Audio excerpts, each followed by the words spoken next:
Hello everyone, welcome to Aninvisha channel. तो ये चल रही है क्लास 10th की सीरीज। तो लास्ट क्लास में हमने हेटरोट्रॉफिक न्यूट्रिशन के बारे में पढ़ा था। आज हम वेरी इंपॉर्टेंट टॉपिक पढ़ने जा रहे हैं, या जहाँ से बहुत सारे क्वेश्चंस बोर्ड एग्जामिनेशंस पूछते हैं, न्यूट्रिशन इन प्लांट्स।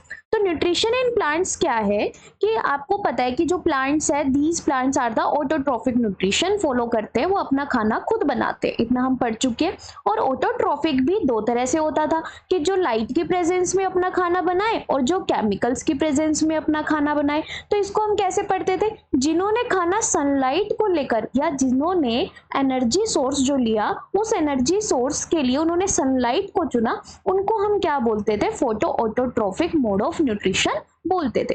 और ऐसे ऑर्गेनिजम्स जो अपना खाना खुद बनाते हैं, पर उन्होंने किस एनर्जी डिमांड को चुना, दैट इज योर केमिकल। जिन्होंने केमिकल्स को अपनी एनर्जी डिमांड चुना, उनको हम क्या बोलते थे? कीमो ऑटोट्रॉफिक बोलते थे।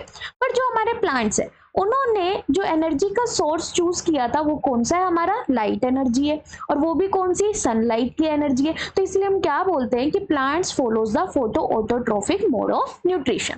अब कोई आपसे पूछे कि कोई अपना खाना खुद बना रहा है और वो भी सनलाइट को एब्जॉर्ब करके, तो आप एकदम से बोलोगे कि हाँ, ये जो प्रोसेस है, ये प्लांट्स के अंदर होती है। पर उन्होंने पूछा कि प्लांट्स के अलावा और कौन कर रहा है? तो हम ये पढ़ भी चुके हैं, फिर भी मैं एक बार रिवाइज करवा देती हूँ। प्लांट्स के अलावा वो ऑर्गेनिजम्स जो लाइट या सनलाइट को एब्जॉर्ब करके अपना खाना बनाते हैं, उसमें सबसे पहले आते हैं साइनोबैक्टीरिया।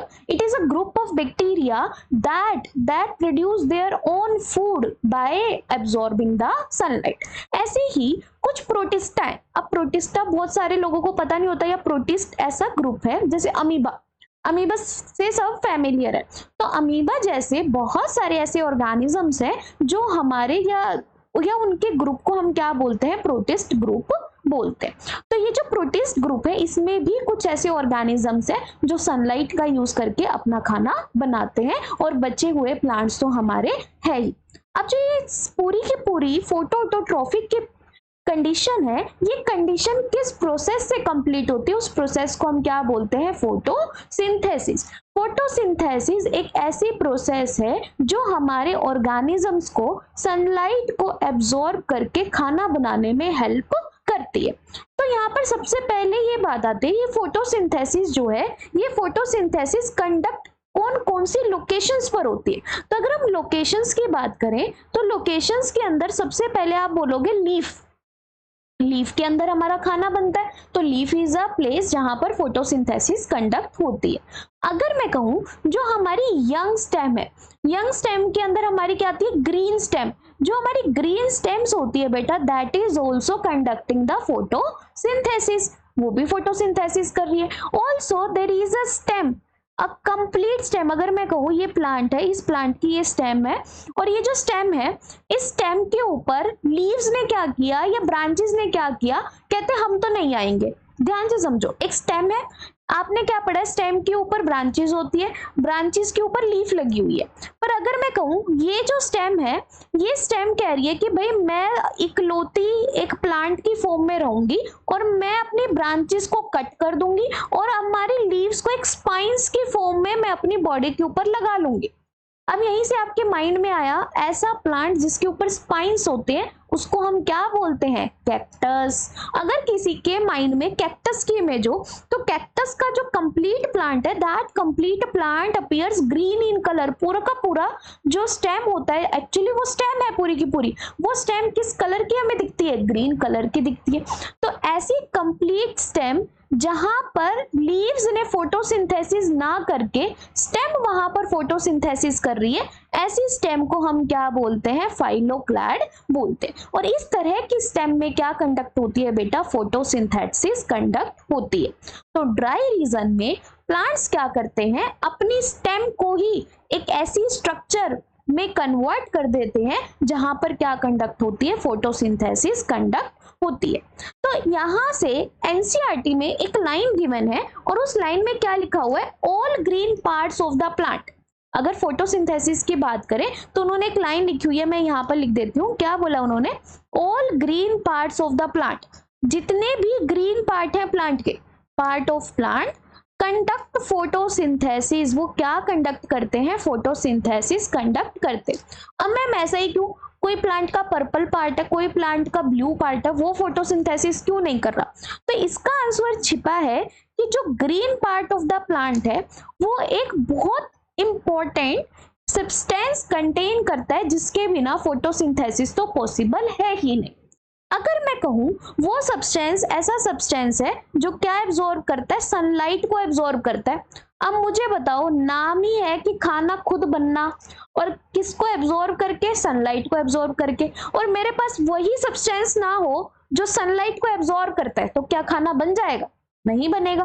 तो अगर मैं कहूं वो जो सब्सटेंस है वो सब्सटेंस बहुत ग्रीन कलर हमें प्रोवाइड करता है, तो वो जिसने ग्रीन कलर हमें प्रोवाइड किया तो उस सब्सटेंस को हम क्या बोलते हैं? That green colour giving substance जिसने सनलाइट को एब्जॉर्ब किया उसको हम क्या बोलते हैं? क्लोरोफिल बोलते हैं। उस सब्सटेंस को हम क्या बोलते हैं? क्लोरोफिल बोलते हैं। जहां जहां क्लोरोफिल वहां वहां फोटोसिंथेसिस, इसलिए एनसीईआरटी क्या लिखती है? All green parts of the plant conduct photosynthesis. ठीक है, अभी के लिए मैं इसको इरेज कर देती हूँ।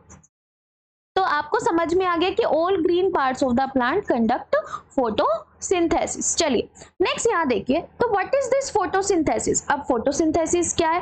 तो फोटोसिंथेसिस क्या है? एक ऐसी प्रोसेस जिसके अंदर हम small inorganic molecules, what is the meaning of small?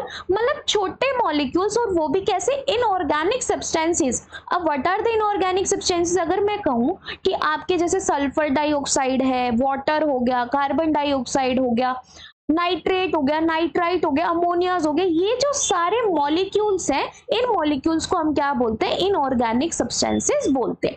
ये इनऑर्गेनिक सब्सटेंसेस सनलाइट या क्लोरोफिल के प्रेजेंस में, सनलाइट और या नहीं बोलना क्योंकि दोनों की इंपॉर्टेंस है, सनलाइट भी चाहिए और इस सनलाइट को एब्जॉर्ब करने वाला हमें सब्सटेंस भी चाहिए, और ऐसे सब्सटेंस का नाम है पिगमेंट। और पिगमेंट के बारे में मैंने बहुत अच्छे से समझाया था।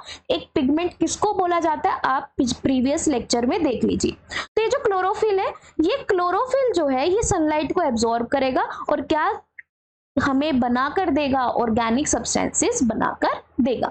ऑर्गेनिक सब्सटेंसेस का मतलब क्या है? कार्बन, हाइड्रोजन, ऑक्सीजन के प्रोडक्ट्स, उनको हम क्या बोलते हैं? ऑर्गेनिक सब्सटेंसेस बोलते हैं। अब जो फोटोसिंथेसिस है इसमें होगा क्या? इनऑर्गेनिक सब्सटेंसेस सनलाइट की प्रेजेंस में, और इस सनलाइट को कौन एब्जॉर्ब करके देगा? क्लोरोफिल, और हमारे क्या बना देगा? ऑर्गेनिक सब्सटेंसेस बना देगा। तो अगर हम इसकी रिएक्शन देखते हैं, 6CO2 प्लस 12H2O, मतलब 6 कार्बन डाइऑक्साइड, अगर किसी को ग्लूकोज का फॉर्मूला याद है तो C6 हम वहां पर लिखते हैं। तो 6 कार्बन डाइऑक्साइड वाटर के प्रेजेंस में क्या बनाती है? ग्लूकोज बनाती है।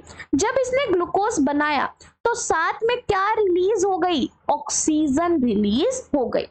तो इट मीन्स अगर हम बात करें what are the raw material, किसी भी चीज को बनाने के लिए रॉ मटेरियल की जरूरत है। अगर मुझे आज एक दीवार बनानी है, मुझे एक दीवार बनानी है, तो इस दीवार को बनाने के लिए मुझे क्या चाहिए? ब्रिक्स चाहिए, सीमेंट्स चाहिए, या और क्या चाहिए? मुझे डिफरेंट डिफरेंट इक्विपमेंट्स चाहिए। तो ये सारे क्या हो गए? इसके रॉ मटेरियल। और रॉ मटेरियल के बाद जो मेरे पास बनकर आएगा, जिसको मैं क्या बोलती हूँ? प्रोडक्ट बोलती हूँ। तो ये प्रोडक्ट क्या है हमारा? That product is glucose and carbon di, क्या लिखूं? ग्लूकोज या कार्बन डाइऑक्साइड, या ग्लूकोज या ऑक्सीजन? ग्लूकोज और ऑक्सीजन, ये मेरे प्रोडक्ट है। मैम आपने यहाँ पर वाटर की भी प्रेजेंस लिखी हुई है कि ये वाटर भी क्या है? हमारी रिएक्शन के अंदर प्रोडक्ट की जगह पर लिखा हुआ है। पर बेटा यहाँ पर वाटर का यूज किया जाता है बैलेंसिंग के लिए, फॉर बैलेंसिंग द रिएक्शन। कभी भी आपसे पूछा जाए फोटोसिंथेसिस के रॉ मटेरियल क्या है, तो रॉ मटेरियल में आएंगे that is your carbon dioxide and water. और आपसे कोई पूछे कि फोटोसिंथेसिस का प्रोडक्ट क्या है, तो that is glucose and oxygen, not the water molecule. कभी भी वाटर मॉलिक्यूल आप नहीं बोलोगे। तो जो प्रोडक्ट है that product is glucose and oxygen molecules. अब ऑक्सीजन क्या है? It is a gas. ये क्या है? गैस। और यही गैस प्लांट क्या कर देते हैं? एनवायरमेंट में रिलीज कर देते हैं। अब यहाँ पर एक और बात आती है, देखो यहाँ से आपने 4 चीजें सीखी कि एक फोटोसिंथेसिस है जहां पर इनऑर्गेनिक सब्सटेंसेस सनलाइट के प्रेजेंस में क्या बना देते हैं, ऑर्गेनिक सब्सटेंसेस बना देते हैं। सेकेंड आपने सीखा कि 6 मॉलिक्यूल CO2 के लगते हैं और 12 मॉलिक्यूल वाटर के लगते हैं to produce the 1 molecule of glucose, और जहां पर 6 मॉलिक्यूल ऑफ ऑक्सीजन क्या होती है, रिलीज हो जाती।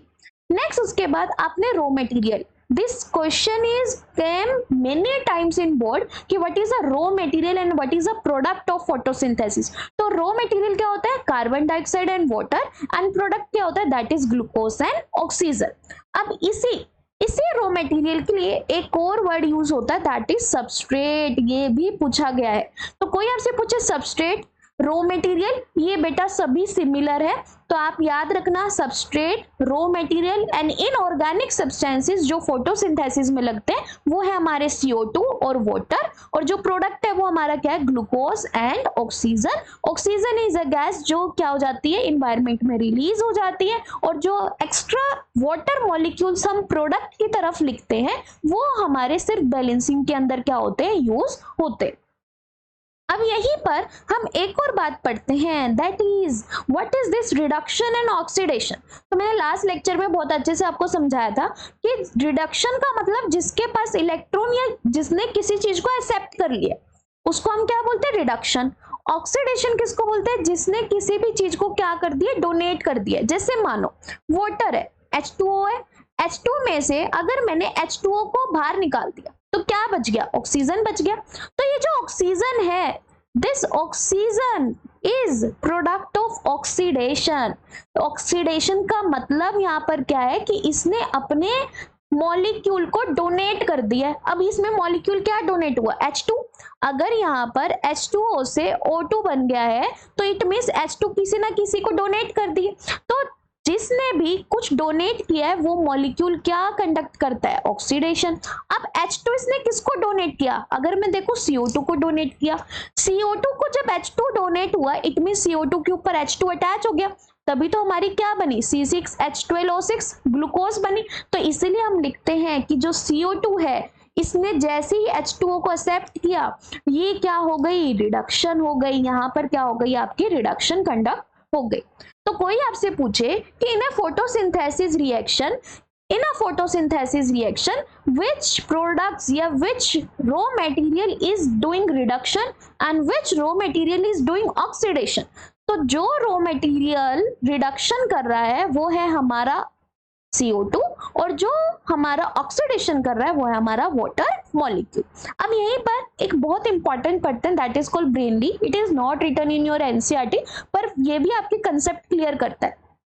हमारी अर्थ पर जितनी भी सनलाइट आती है उस सनलाइट का सिर्फ 50% ही जो ऐसी सनलाइट है जो फोटोसिंथेसिस करवाने के लिए क्या है, सक्षम है। तो दैट फोटोसिंथेसिस करवाने के लिए जितनी सनलाइट है उसको हम बोलते हैं only 50%, and that is called to be PAR। What is the meaning of PR? PR meaning is photosynthetically active radiation. अब ये जो PR है इसमें से अगर हम बात करें प्लांट कितने ले पाते हैं, आई तो प्लांट के पास 50% की वो तुम यूज कर सकते हो, that is a photosynthetically active radiation. इतनी सनलाइट हमारे फोटोसिंथेसिस के लिए हमारे पास प्रेजेंट, पर कितनी एब्जॉर्ब कर पाते हैं plant, that is only 2 to 10%। 50 में से भी प्लांट कितनी एब्जॉर्ब करते हैं, 2 से 10%, और 2 से 10 में से भी कितनी ट्रैप करके उन्होंने एनर्जी बना ली, कितनी ट्रैप करके उन्होंने ग्लूकोज बना ली, दैट इज ओनली 1%। सिर्फ 1% ऐसी एनर्जी है, 1 to 2% ऐसी एनर्जी है जो प्लांट्स ट्रैप करके क्या बना लेते हैं, अपना ग्लूकोज बना लेते हैं। तो एब्जॉर्प्शन में कितनी आई, 2 से 10%, पर एक्चुअल में ग्लूकोज किसने बना कर दी, ओनली 1% ऑफ टोटल अमाउंट में ही क्या बनी है, ग्लूकोज बनी है। इतना आपको समझ में आ गया। अब यहाँ से हमें क्लियर हो गया कि भाई फोटोसिंथेसिस जो रिएक्शन है यहाँ पर हमें सनलाइट को यूज करके क्या बनाने, अपने कंपाउंड्स बनाने।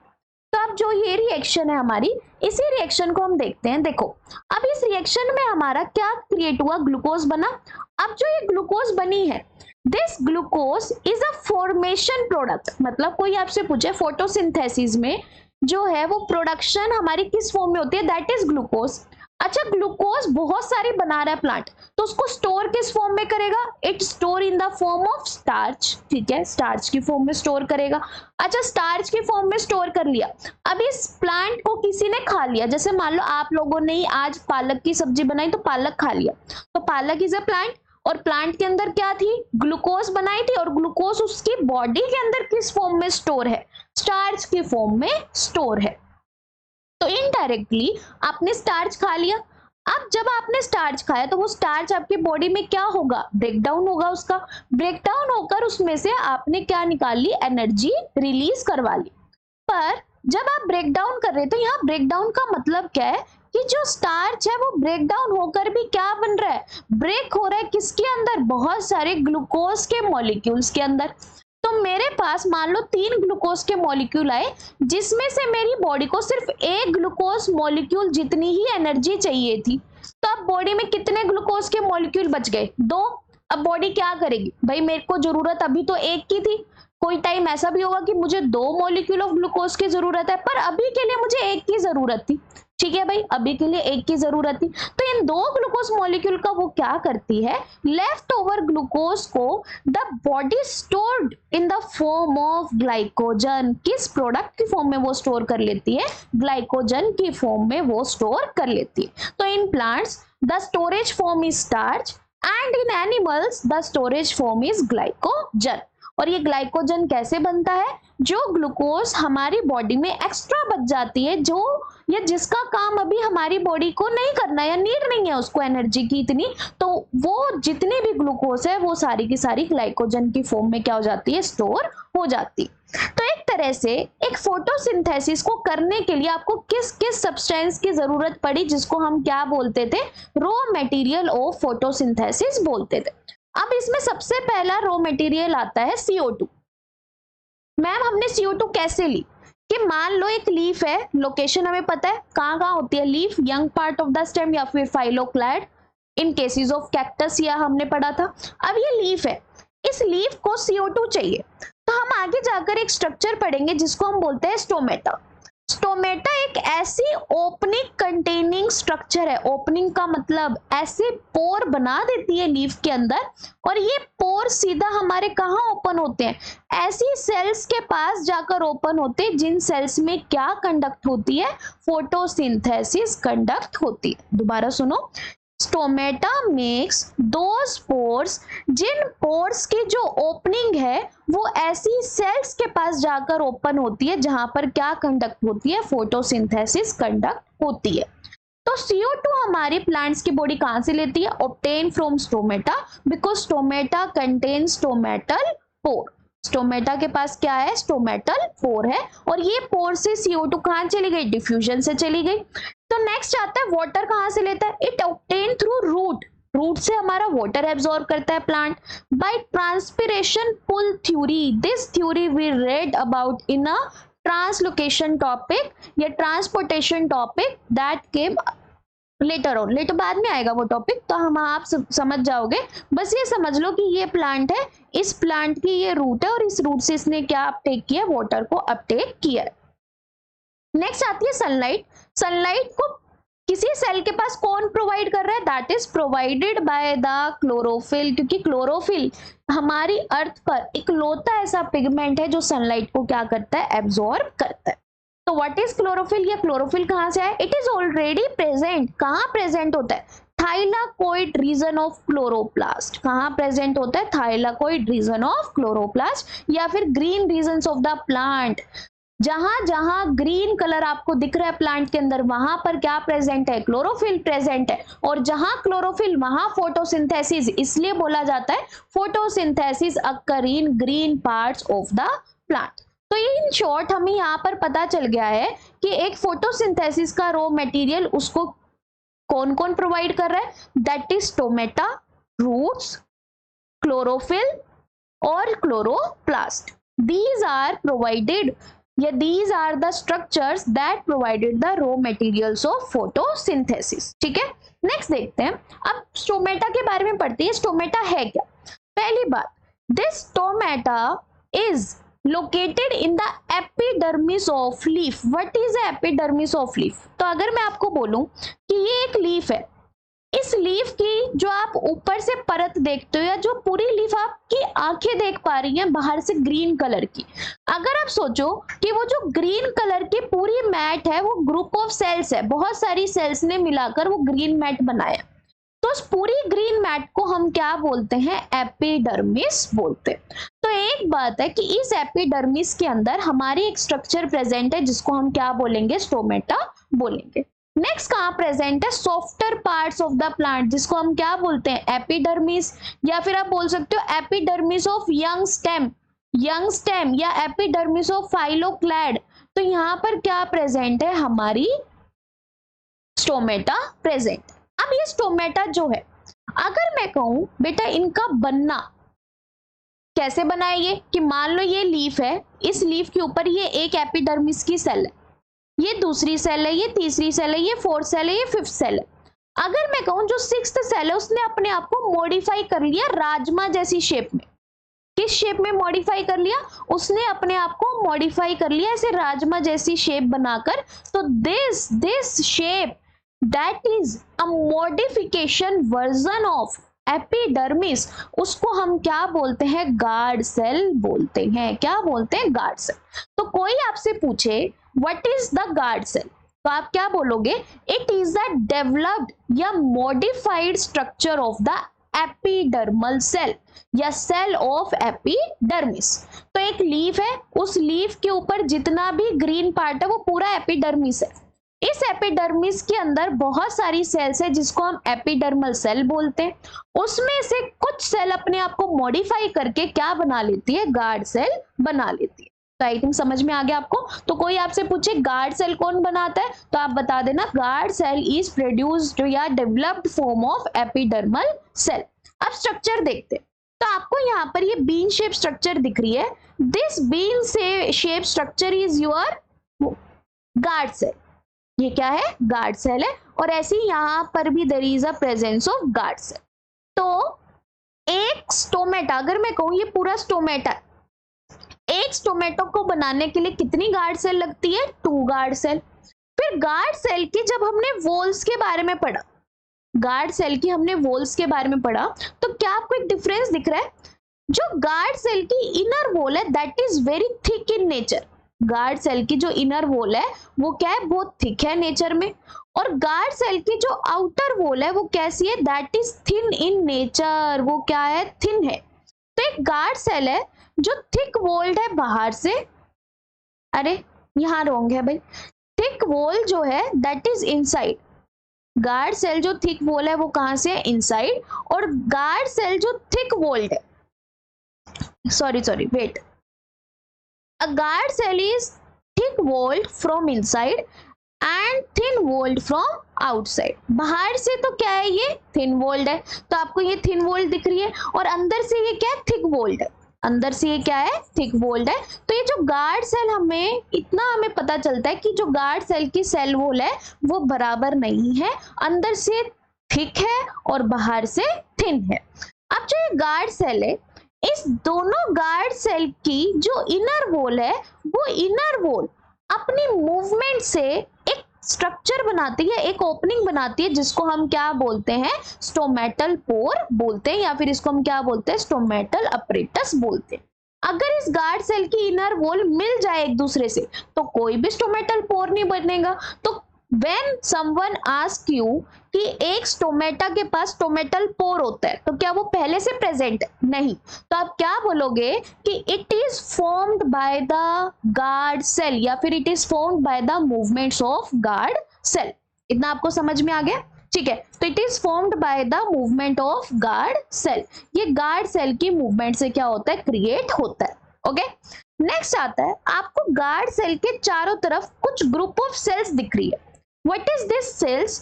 तो गार्ड सेल के जस्ट सराउंडिंग में जो सेल्स होती है उन सेल्स को हम क्या बोलते हैं? These cells are called subsidiary cells. तो यहां से आपको एक चीज पता चलेगी कि एक लीफ के पास 3 तरह की सेल होती है। एक सेल जिससे पूरी लीफ बनी हुई है, 2 cells are called epidermal cell. यहाँ पर सिर्फ आउटर लेयर की बात हो रही है, लीफ के अंदर की बात नहीं हो रही। तो लीफ के बाहर एक तो आपको मिलेगी एपिडर्मल सेल, प्लस आपको क्या दिखेंगी, एपिडर्मल सेल के कुछ सेल्स मॉडिफाइड होकर क्या बना देंगे, गार्ड सेल बना लेंगे। और गार्ड सेल के जस्ट बाहर, या बोल सकते हो एडजेसेंट, क्या वर्ड यूज कर सकते हैं आप, गार्ड सेल के जस्ट एडजेसेंट जो सेल्स है, वो सेल्स अपने आप को मॉडिफाई कर लेती है, उनको हम क्या बोलते हैं, those are called subsidiary cells, उनको हम क्या बोलते हैं, सब्सिडरी सेल्स बोलते हैं। तो गार्ड सेल के चारों तरफ जो सेल्स मिलती है उनको हम क्या बोलते हैं, सब्सिडरी सेल बोलते हैं। और यही दोनों cells, subsidiary cells and guard cell, यही दोनों सेल मिलकर क्या करती है, opening and closing of stomata करती है, या फिर फॉर्मेशन या एब्सेंस ऑफ स्टोमेटल पोर को दिखाती है। तो पहली बात यहां सीखो, guard cell and stomatal aperture. एक गार्ड सेल है, अगर उसने कोई स्टोमेटा का अपर्चर बना दिया, एक ओपनिंग बना दी, तो इसको हम क्या बोलते हैं, स्टोमेटा बोलते हैं, दैट इज कॉल्ड स्टोमेटा। अगर ये स्टोमेटा हमारी सब्सिडरी सेल के साथ मिल जाए, स्टोमेटा प्लस सब्सिडरी सेल, उसको हम पूरे को क्या बोलते हैं, स्टोमेटल अपरेटस बोलते हैं। तो कोई आपसे पूछे एक स्टोमेटल अपरेटस कब बनता है, that is stomata plus subsidiary cell. एक स्टोमेटा कब बनता है, that is your guard cell plus stomatal apparatus. अब बात यहां पर आती है, ये ओपनिंग क्लोजिंग कैसे होती है वो मैं आपको बाद में समझाऊंगी। पहली बात फंक्शंस, कोई आपसे पूछे what is a function of stomata, तो ये गैसियस एक्सचेंज करता है, क्योंकि पोर हो गया, पोर का मतलब कि यहीं से इनसाइड कोई एंट्री होगी, यहीं से आउटसाइड कोई एंट्री होगी। हेल्प इन ट्रांसपिरेशन, ट्रांसपिरेशन का मतलब यहां से ही पानी भाप बन के ऊपर जा सकता है, और यहीं से भाप बन के, या बोल सकते हो कि जो ट्रांसपिरेशन अगर आप समझो कि it is a kind of evaporation, जैसे इवेपोरेशन होता है ना, भाप बन के पानी का उड़ जाना, ऐसे ही इस पोर में से भाप बन के क्या उड़ जाता है, पानी उड़ जाता है। तो वो पानी का उड़ना एक लीफ के सरफेस पे, उस प्रोसेस को हम क्या बोलते हैं, ट्रांसपिरेशन बोलते हैं। केमिस्ट्री में इसको इवेपोरेशन बोला जाता है, हम बायो में इसको क्या बोल देते हैं, ट्रांसपिरेशन बोल देते हैं, because it is occur through a living surface. Next उसके बाद गिविंग कूलिंग इफेक्ट, जैसे हमें पसीना आता है तो वो भी क्या इवेपोरेशन है, और एकदम से पसीना सूखता है तो एकदम से कूलिंग, ठंडा ठंडा लगता है। तो ट्रांसपिरेशन भी एक लीफ को क्या प्रोवाइड करता है, कूलिंग इफेक्ट प्रोवाइड करता है। तो आई थिंक यहाँ से आपको स्टोमेटा की स्ट्रक्चर क्लियर है। अब बात आती है जब स्टोमेटा की स्ट्रक्चर क्लोज हो जाए, तो ये गार्ड सेल हो गई, और गार्ड सेल जब क्लोज कर दे, मतलब कोई भी स्टोमेटल पोर प्रेजेंट नहीं है, ऐसे स्टोमेटा को हम क्या बोलते हैं, क्लोज स्टोमेटा बोलते हैं। अब ये जो दोनों स्ट्रक्चर्स है, ये बनी कैसे, हाउ इट क्रिएट्स, तो उसका रीजन समझो। Opening and closing of stomatal pore for किसके लिए, गैसियस एक्सचेंज। गैसियस एक्सचेंज कैसा कि फोटोसिंथेसिस के लिए इसको CO2 एब्जॉर्ब करनी है, और यहाँ पर ऑक्सीजन को क्या करवाना है, इसको रिलीज करवाना है, because it is a product of photosynthesis. तो रॉ मटेरियल के लिए और प्रोडक्ट के लिए इसको क्या चाहिए, स्टोमेटल पोर की बहुत ज्यादा जरूरत है। और सारा जो वर्क है that is occur through the turgor pressure, जितना भी वर्क है वो वर्क किसके थ्रू होता है, टर्गर प्रेशर के थ्रू होता है। अब ये टर्गर प्रेशर क्या है, अगर मैं कहूं कि ये प्लांट है, एक प्लांट की सेल है, one cell of the plant, इस सेल के बाहर क्या होगी, सेल वॉल होगी। तो मान लो ये मैंने सेल वॉल बना दी, ये सेल वॉल है, और इस सेल वॉल के जस्ट इनसाइड हमारी क्या प्रेजेंट है, there is a presence of plasma membrane. अब इस प्लाज्मा मेम्ब्रेन में अगर मैं कहूं कि अभी तो आपको ये बिल्कुल ऐसी इंटैक्ट दिख रही है, अगर मैं कहूं ये प्लाज्मा मेम्ब्रेन ऐसे है, और इसको मैंने बहुत high amount of water intake कर दिया, तो ये प्लाज्मा मेम्ब्रेन फूलने लग जाएगी, तो दीवारों की तरफ जाने लग जाएगी, और धीरे धीरे ये क्या कर लेगी, बिल्कुल सेल वॉल को टच कर लेगी। अभी भी मैंने स्टॉप नहीं किया, मैंने और पानी इसके अंदर दिया, पर जो ये बाहर की सेल वॉल है, it is kind of the iron rod, it is a kind of iron rod, ये एक आयरन रोड है। अब आयरन रोड तो भाई फ्लेक्सिबल नहीं होती, तो अब क्या होगा, यहाँ पर ये जो प्लाज्मा मेम्ब्रेन है, ये बाहर प्रेशर लगाएगी कि भाई मुझे और ज्यादा बढ़ना है, मुझे स्पेस दो, पर स्पेस तो है नहीं। तो इस टाइप के कंप्लीट प्रेशर को हम क्या बोलते हैं, टर्गर प्रेशर बोलते हैं। और इस टर्गर प्रेशर से एक सेल अपनी फुली ओपनिंग या फुली कवर्ड या फुली फिल्ड होती है, या फुली फिल्ड साइटोप्लाज्म को हम क्या बोलते हैं, टर्गर प्रेशर से रिलेट कर सकते हैं कि एक सेल का साइटोप्लाज्म पूरा फिल्ड हो चुका है और वो इतना फिल्ड हो चुका है that it applied pressure on cell wall, pressure on cell wall, cell wall पर प्रेशर लगाना स्टार्ट कर दिया है तो उसको हम क्या बोलते हैं, टर्गर प्रेशर बोलते हैं। तो एक गार्ड सेल है, वो स्वेल हो गया, स्वेल होते ही उसका क्या ओपन हो गया, स्टोमेटल पोर ओपन हो जाता है। अब ये कैसे हुआ कि मान लो ये सेल है, ये ऐसी पड़ी हुई है तो इसके बाहर भी सेल वॉल होगी, ये गार्ड सेल की सेल वॉल है। अगर मैं कहूं इस सेल वॉल को अभी वाटर नहीं मिल रहा है तो ये गार्ड सेल भी क्या है, पड़ा हुआ है ऐसी, इसी को ही हम क्या बोलते हैं, क्लोज्ड गार्ड सेल, इसी को ही हम क्या बोलते हैं, क्लोज्ड। अब ये जो क्लोज्ड गार्ड सेल है, अगर मैंने इसको बहुत सारा वाटर दे दिया तो इसकी जो अंदर प्लाज्मा मेम्ब्रेन है वो फूलने लग जाएगी। जब भी गार्ड सेल फूलती है तो उसकी स्ट्रक्चर ऐसे हो जाती है, बिल्कुल बीन शेप। देखो यहाँ पर प्रॉपर बीन शेप नहीं है पर यहाँ पर आपको प्रॉपर बीन शेप दिख रही है। अब जो ये बीन शेप स्ट्रक्चर होगी, ये been shape structure fully turgor pressure वाली सेल की होती है। इसी को हम क्या बोलते हैं, गार्ड सेल क्या हो गया, स्वेल हो गया और इसी से एक स्टोमेटल पोर बना, इसी को हम क्या बोलते हैं, ओपनिंग ऑफ स्टोमेटल पोर। अब जो ये वाटर है, ये हुआ किसकी वजह से, वाटर। अब इसमें हेल्प करती है ये यहाँ पर रहने वाली सब्सिडरी सेल, इसमें कौन हेल्प करती है, यहाँ पर रहने वाली सब्सिडरी सेल। अब सब्सिडरी सेल कैसे वर्क करती है, यहाँ पर वाटर है, यहाँ पर वाटर है, बहुत ज्यादा वाटर है। क्यों ज्यादा वाटर है, क्योंकि अभी गार्ड सेल क्या है, पिचका हुआ है। ऐसे गार्ड सेल को हम क्या बोलते हैं, फ्लैसिड बोलते हैं। Such guard cell are called flaccid, अभी पिचका हुआ है।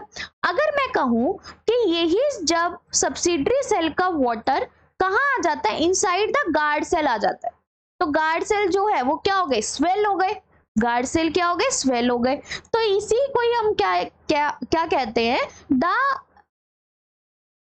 स्वेलिंग एंड फ्लैसिड, या बोल सकते हो shrinking of guard cell, swelling या फिर श्रिंकिंग ऑफ गार्ड सेल। और श्रिंक पूरा क्यों नहीं बोला, क्योंकि अभी भी प्लाज्मा मेम्ब्रेन जस्ट ऐसी हुई है कि ये सेल है और इसकी ये सेल वॉल हो गई और इसकी प्लाज्मा मेम्ब्रेन ऐसी हुई है। अगर बिल्कुल श्रिंक लिख देते, श्रिंक का मतलब होता है कि पूरी की पूरी सेल श्रिंक हो गई। इसीलिए प्लांट्स के अंदर हम श्रिंक की जगह वर्ड क्या यूज करते हैं, फ्लैसिड, क्योंकि सेल वॉल कभी भी पिचकती नहीं है या कभी भी श्रिंक नहीं होती, तो इसलिए यहाँ वर्ड क्या यूज होता है, फ्लैसिड।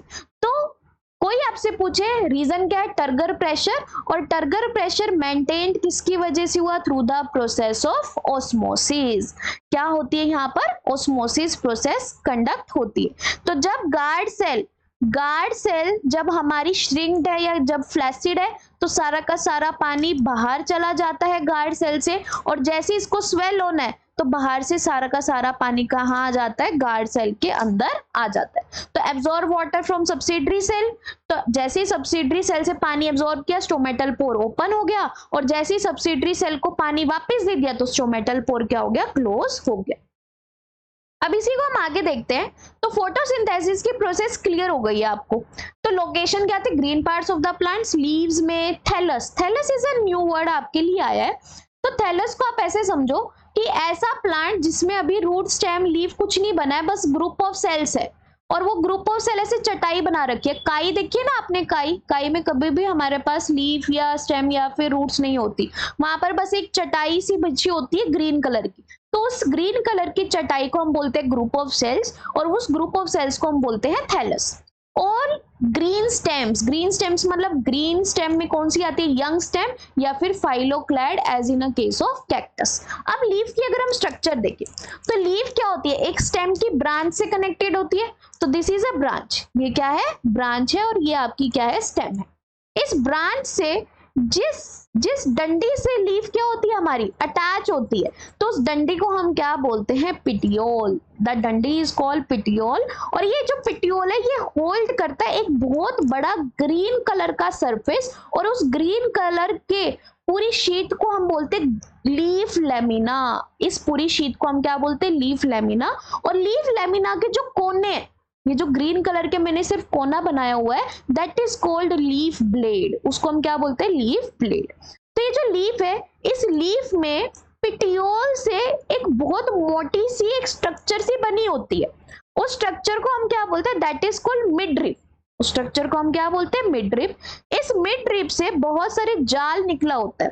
तो पहली जो स्ट्रक्चर निकली होती है मिडरिप से, उसे हम बोलते हैं वेन, और उस वेन से और ज्यादा छोटी छोटी स्ट्रक्चर निकली होती है, उसको हम क्या बोलते हैं, वेनलेट्स बोलते हैं। ये जो मिड वेन और वेनलेट्स होती है, दीज वेनलेट्स मिड ये कंटेन क्या करते हैं, वेस्कुलर बंडल्स। अब जो 9th में पढ़ के आया है वेस्कुलर बंडल्स क्या होते हैं बेटा, दीज आर दोस ट्यूब्स, ऐसे ट्यूब लाइक स्ट्रक्चर समझो, these are those tubes that use in transportation of water and food.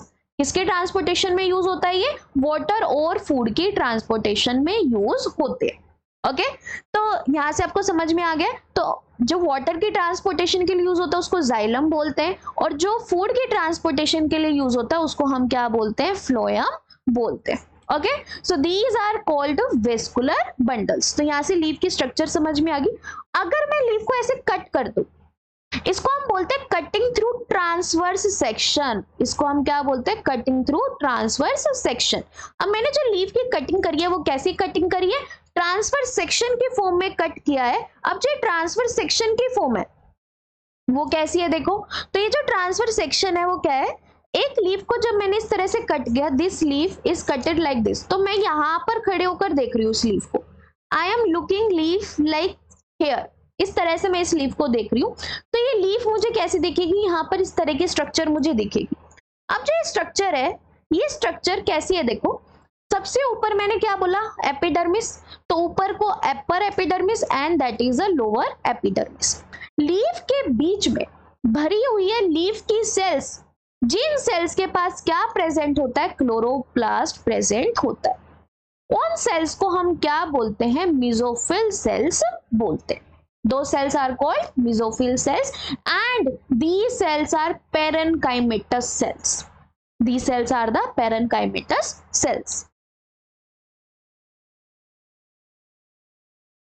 अब जो ये पेरेनकाइमेटस सेल है, आपको स्ट्रक्चर में भी दो तरह की दिख रही होगी कि एक सेल तो आपकी इस तरह से बनी हुई है और एक सेल आपकी इस तरह से सर्कुलर फॉर्म में बनी हुई है। तो जो सेल आपको इस तरह से दिख रही है और ये पैरेलली अरेंज दिख रही है, एक वन आफ्टर द अनदर आपको ये अरेंज दिख रही है, तो ऐसी सेल्स को हम बोलते हैं, this is called palisade parenchyma. इसको हम क्या बोलते हैं, पैलिसेड पेरेनकाइमा। और जो आपको अनइवन दिख रही है, अनइवन का मतलब कहीं कहीं अरेंज दिख रही है जिसमें आपको स्पेसेस दिख रहा है, इंटरसेलुलर स्पेस दिख रहा है, इस टाइप की सेल्स को हम क्या बोलते हैं, these are called spongy parenchyma. तो these palisade and spongy parenchyma दोनों को मिलाकर हम क्या बोलते हैं, मेसोफिल सेल्स बोलते हैं। Both together called to be mesophyll cells. अब बात यहाँ आती है कि mesophyll cells are the actual cells जिनके अंदर क्या प्रेजेंट होता है, क्लोरोप्लास्ट प्रेजेंट होता है। तो मैम क्या किसी और सेल में भी क्लोरोप्लास्ट है लीफ में, तो पीछे आपने एक स्ट्रक्चर देखी, गार्ड सेल के पास आपने अंदर एक स्मॉल स्मॉल स्ट्रक्चर बना रखी है। सो बेटा these structures are the chloroplast, these structure are the chloroplast. तो इट मीन्स अगर कोई आपसे पूछे कि एक प्लांट के अंदर क्लोरोप्लास्ट कहाँ कहाँ पर होते हैं, तो पहला आंसर आपका mesophyll cell. Second, one of the student के मैम एपिडर्मिस में भी क्लोरोप्लास्ट होता है। एपिडर्मिस में chloroplast is contained by only guard cell, ना ही एपिडर्मिस की एपिडर्मल सेल में होता क्लोरोप्लास्ट, ना ही आपकी सब्सिडरी सेल में क्लोरोप्लास्ट होता है। सिर्फ कहां प्रेजेंट होता है एपिडर्मिस की सेल में chloroplast, only contained by the guard cell. तो एक पूरी लीफ में क्लोरोप्लास्ट कहां प्रेजेंट है, एक तो गार्ड सेल के पास प्रेजेंट है और एक आपकी मेसोफिल सेल्स के पास प्रेजेंट है। अब जो मेसोफिल सेल है दो तरह की याद होगी, palisade parenchyma and spongy parenchyma. Palisade parenchyma में कोई इंटरसेलुलर स्पेस नहीं होता, स्पंजी पेरेनकाइमा में इंटरसेलुलर स्पेस होता है। अब हम यहाँ पर एक क्लोरोप्लास्ट की बात करते हैं, तो पहले क्लोरोप्लास्ट की स्ट्रक्चर पढ़ते हैं। तो chloroplast is a double membrane structure बेटा, डबल मेम्ब्रेन। एक तो ये बाहर वाली मेम्ब्रेन है, इसको हम बोलते हैं आउटर मेम्ब्रेन, एक होती है इनर मेम्ब्रेन, इसको बोलते हैं इनर मेम्ब्रेन ऑफ क्लोरोप्लास्ट। अब फिगर में देखने को आपको लग रहा है कि इसके बीच में क्या प्रेजेंट है, गैप प्रेजेंट है, नहीं, बोथ आर इंटेक्ट। इंटेक्ट का मतलब कोई भी स्पेस नहीं होता, इकलौती डबल मेम्ब्रेन स्ट्रक्चर जिसमें स्पेस प्रेजेंट होता है, आप लोग कमेंट में बताएंगे वो कौन सी हमारी ऑर्गेनली है। ओके, तो यहां से हम देखते हैं। अब ये जो हमारी स्ट्रक्चर्स हैं, outer and inner membrane that enclosed a structure that is called, ये आउटर और इनर मेम्ब्रेन क्या सेल वॉल है? नहीं, हम क्या पढ़ रहे हैं, एक सेल के अंदर की स्ट्रक्चर पढ़ रहे हैं, और वो जो अंदर की स्ट्रक्चर है that is only contain plasma membrane. तो इट मींस यहाँ पर ये इनर और आउटर मेम्ब्रेन क्या शो करती है? These are the plasma membranes. ये क्या है? Plasma membrane. So these are the plasma membrane, ये प्लाज्मा मेम्ब्रेन है। ओके, अब यहां देखो, ये प्लाज्मा मेम्ब्रेन है। तो प्लाज्मा मेम्ब्रेन ने साइटोप्लाज्म इनक्लोज कर रखे, उस साइटोप्लाज्म को हम क्या बोलते हैं? स्ट्रोमा बोलते हैं। This stroma contains a ribosomes, that ribosomes कौन से टाइप्स के होते हैं हमारे? That is 70th type of ribosomes. Next, there is a folded circular DNA present होता है, उसको हम क्या बोलते हैं? Double stranded circular DNA. इसी की वजह से हम क्लोरोप्लास्ट को क्या बोलते हैं? सेमी ऑटोनोमस ऑर्गेनली बोलते हैं। What is the meaning of semi autonomous organelle? ऐसी स्ट्रक्चर सेल के अंदर जो फुली डिपेंडेंट नहीं है न्यूक्लियस के ऊपर, इसलिए हम इसके लिए वर्ड क्या यूज होते हैं? Semi autonomous organelle. अब जो ये स्ट्रक्चर है, this complete stroma contains some, ये आपको स्ट्रक्चर्स दिख रही हैं यहाँ पर, ये जो स्ट्रक्चर्स दिख रही हैं, दीज स्ट्रक्चर्स, यहाँ पर देखो, ये जो स्ट्रक्चर्स हमें दिख रही है, these structures are the actual places जहां पर आपकी क्या प्रेजेंट होता है? क्लोरोफिल प्रेजेंट होता है, जहां पर आपका क्लोरोफिल प्रेजेंट है। तो ये जो आपको स्ट्रक्चर दिख रही है, दिस इज जनरली बेटा कॉइन शेप स्ट्रक्चर। तो आपको क्या दिख रहा है कि जैसे 3 कॉइन हमने एक दूसरे के ऊपर रख दिए। तो पहली बात, एक कॉइन को हम क्या बोलते हैं? थाइलाकोइड, याद रखना, 1 कॉइन इज कॉल्ड थाइलाकोइड। और जब हमने बहुत सारे थाइलाकोइड को एक दूसरे के ऊपर लगा दिया, तो एक दूसरे के ऊपर लगाने की इंग्लिश को हम क्या बोलते हैं? स्टैक। तो stack of coin shaped thylakoid is called granum. तो ग्रुप ऑफ थाइलाकोइड को हम क्या बोलते हैं? ग्रैनम बोलते हैं। और बहुत सारे ग्रैनम के ग्रुप को हम क्या बोलते हैं? ग्रैना बोलते हैं। तो बहुत सारे ग्रैनम के ग्रुप को ग्रैना बोला जाता है। एक ग्रैनम का मतलब होता है, किससे बनता है एक ग्रैनम? ग्रुप ऑफ थाइलाकोइड से बनता है। और कैसे थाइलाकोइड की बात हो रही है? Coin shaped. मैं बार बार कॉइन शेप्ड क्यों बोल रही हूँ? क्योंकि हमारे स्ट्रोमा में इस ग्रैनम को या कोई 2 ग्रैनम को कनेक्ट करने के लिए भी एक थाइलाकोइड प्रेजेंट होता है। उस थाइलाकोइड का नाम है stromal thylakoid, that is called stromal thylakoid. तो कोई आपसे पूछे कि एक स्ट्रोमा में कितने थाइलाकोइड होते हैं, तो 2 थाइलाकोइड होते हैं, एक कॉइन शेप और एक स्ट्रोमा के अंदर एक लेमिला। वो शेप आपको भी याद करने की जरूरत नहीं है, बहुत ज्यादा डीप हो जाएगा, बस ये समझो कि एक होता है कॉइन शेप थाइलाकोइड जो ग्रैनम बनाता है, और 2 ग्रैनम को कनेक्ट करने के लिए जो थाइलाकोइड होता है उसको हम क्या बोलते हैं? स्ट्रोमल थाइलाकोइड बोलते हैं। और thylakoid is a only structure, अगर मैं थाइलाकोइड की स्ट्रक्चर बनाऊं, यहाँ पर देखो इस तरह की स्ट्रक्चर है, पर इस स्ट्रक्चर को मैंने थिक बना दिया इस तरह से, तो यहाँ पर आपको क्या लग रहा है? Double membrane? नहीं, जो थाइलाकोइड की मेम्ब्रेन होती है that is very thick, it is a single membrane structure, single membrane है, पर वो जो मेम्ब्रेन है वो वेरी थिक, बहुत ज्यादा थिक होती है, इतनी थिक कि आपको इस तरह से लगता है कि डबल मेम्ब्रेन स्ट्रक्चर है। और बीच में बिल्कुल स्पेस होता है, और बायो में स्पेस को हम क्या बोलते हैं? Lumen. It is called lumen of thylakoid, जहां पर क्या फिल होता है? वाटर फिल्ड होता है। तो थाइलाकोइड की जो ये मेम्ब्रेन है, it is a membrane where the chlorophyll is present. यही वो मेम्ब्रेन है जहां पर क्या प्रेजेंट है? सारा का सारा क्लोरोफिल क्या है? प्रेजेंट है। So it is a place जहां पर क्या प्रेजेंट है? क्लोरोफिल प्रेजेंट है। तो आई थिंक आपको थाइलाकोइड क्लियर हो गया। तो बेटा इस थाइलाकोइड और ये जो क्लोरोप्लास्ट किस तरह से फोटोसिंथेसिस कंडक्ट करते हैं, that will be read in a next lecture. Okay, until then revise this and learn all the things that we study today. हाँ, थोड़ा ज्यादा नहीं हुआ है, पर मैंने बहुत आराम से आपको समझाया है, बहुत सारे पॉइंट्स हमने किए, हर एक पॉइंट को डीपली रीड करो, हर एक पॉइंट से क्वेश्चन पुट अप हो सकता है, that's why I am taking so much time in explaining these points. Okay, thank you so much.